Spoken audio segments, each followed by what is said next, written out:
There is a separate video unit on raising the wages and salaries of public officials, but what other ideas might there be for fighting corruption? Robert Klitgaard is a leading expert in this area, and you can find some of his writings on fighting corruption online.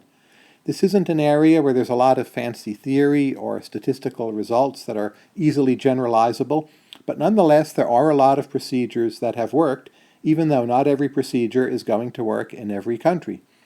One option is simply to reduce the size of government. If government is handing out fewer resources and privileges, there may be less to be corrupt about. More transparency is often a good option so that citizens and observers can see what's going on.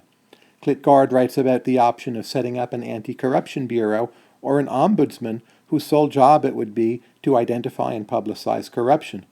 Clear performance standards for public sector employees are very often a good idea, and there can be special anti-corruption courts which make sure that corruption cases get a fairly speedy trial.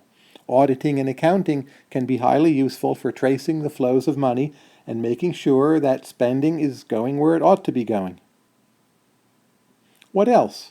Well, another approach is to use publicity and perhaps some highly visible court cases to break down this general sense of immunity so that bureaucrats and public sector officials and businessmen start thinking they can actually get in trouble for being corrupt. Running diagnostics and figuring out where corruption is worse is another option. Simply increasing the penalties for corruption sometimes can work. Taking greater care to recruit public sector employees by merit. And finally, identifying which are the favorable forces in a society opposed to corruption and having the government anti-corruption campaign align itself with those forces. Again, this section doesn't have a whole lot of fancy or generalizable theory, but if you're curious, what are some of the things that have been done to limit corruption? Well, those are the beginnings of a list. Here's the good news. Corruption really can be limited.